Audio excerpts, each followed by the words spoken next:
Hello friends, cipher ലാബ്സിന്റെ ഏറ്റവും പുതിയ വീഡിയോയിലേക്ക് നിങ്ങൾക്ക് സ്വാഗതം. ഇന്ന് ഞാൻ ചെയ്യാൻ പോകുന്നത് ഒരു പഴയ കേടായ ടോർച്ചിന്റെ റീസ്റ്റോറേഷൻ ആണ്. ഈ ഒരു ടോർച്ച് ഇത് നിങ്ങൾക്ക് കാണാൻ സാധിക്കും. ഇത് കുറച്ച് വളരെ ലോ കോസ്റ്റ് മെറ്റീരിയൽസ് ഉപയോഗിച്ച് ഉണ്ടാക്കിയിരിക്കുന്നതാണ്.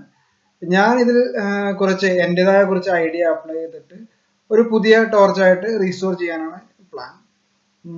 ഇതിൽ ഇതിൽ നോക്കിയാൽ നമുക്ക് കാണാം, നമുക്ക് ഒരുപാട് പാർട്സ് നമുക്ക് റീയൂസ് ചെയ്യാൻ സാധിക്കും.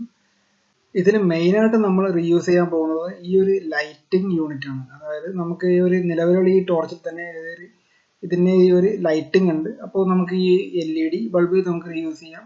പിന്നെ ഇതിന്റെ ഈ ഒരു പ്രൊജക്ടർ യൂണിറ്റ്, അതായത് ഈ LED ബൾബ് കത്തുമ്പോൾ ഉണ്ടാകുന്ന ലൈറ്റിനെ ഇത് പ്രൊജക്ട് ചെയ്ത് നല്ലൊരു ലോങ് ഡിസ്റ്റൻസിലോട്ട് പ്രൊജക്ട് ചെയ്യും. ഈ ഒരു യൂണിറ്റ് അടങ്ങിയതാണ് ഇതിന്റെ ലൈറ്റിംഗ്. അപ്പോൾ ഇത് നമ്മൾക്ക് ഈ നിലവിലുള്ള ഈ ടോർച്ചിലെ തന്നെ റീയൂസ് ചെയ്തിട്ട് നമ്മളുടെ പുതിയ ടോർച്ചിലേക്ക് നമുക്ക് ആഡ് ചെയ്യാം. അപ്പോൾ ഈ ഒരു പാർട്ട് അടക്കം നമ്മൾ യൂസ് ചെയ്യാനാണ് നമ്മളുടെ പ്ലാൻ. ഇനി നമുക്ക് റീയൂസ് ചെയ്യാനുള്ളത് ഈ ഒരു പ്രസ് ബട്ടൺ ആണ്. ഇതിന്റെ ഈ ടോർച്ചിന്റെ നിലവിലുള്ള ഈ ടോർച്ചിന്റെ ഓൺ ഓഫ് സ്വിച്ച് ആണ്. അതൊരു പ്രസ് ബട്ടൺ സ്വിച്ച് ആണ്. ഇത് നമ്മൾക്ക് ഇപ്പൊ നമ്മൾ പുതിയ ടോർച്ച് ഉണ്ടാകുമ്പോൾ നമുക്ക് വേറൊരു ബട്ടൺ എടുക്കേണ്ട ആവശ്യമില്ല.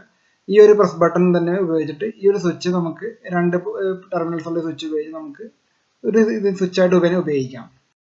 പിന്നെ നമ്മൾ പുതിയതായിട്ട് മാറ്റേണ്ടത് ഈ ഒരു ബാറ്ററിയാണ്. ഇതൊരു ലോ കോസ്റ്റ് ബാറ്ററിയാണ്. 3.7 വോൾട്ട് 500 മില്ലി ആമ്പ് ഉള്ള ബാറ്ററിയാണ്. ഇതിന് ഈ ഒരു പിൻ ഉണ്ട്. നമുക്ക് ഇത് ചാർജ് ചെയ്യാൻ ഉപയോഗിക്കുന്ന ഈ ഒരു ചാർജറാണ്, 5 വോൾട്ട് ചാർജറാണ്. ഈ ഒരു പിൻ ഇത് കുത്തി നമുക്ക് ചാർജ് ചെയ്യാൻ പറ്റും. നിങ്ങൾക്ക് കാണാൻ സാധിക്കും, ഈ ഒരു പിന്നിൽ കുത്തി കഴിഞ്ഞാൽ ഡയറക്റ്റ് ഈ ഒരു വരുന്ന 5 വോൾട്ട് ഡയറക്റ്റ് ബാറ്ററി ചാർജിങ്ങിന് ഉപയോഗിക്കുകയാണ്. നമ്മൾ ഈ സെറ്റപ്പ് മാറ്റിയിട്ട് ഒരു micro USB charger connectivity setup കൊടുക്കുകയാണ്. അപ്പോൾ നമുക്ക് ഏതൊരു മൊബൈൽ ചാർജർ വെച്ച് ചാർജ് ചെയ്യാം. ആ ചാർജ് ഒരു ചാർജർ കൺട്രോൾ യൂണിറ്റ് വഴി ബാറ്ററിയിലേക്ക് ചാർജ് ചെയ്യാനാണ് പ്ലാൻ. നമുക്കപ്പോൾ അത് എങ്ങനെയാണ് നോക്കാം.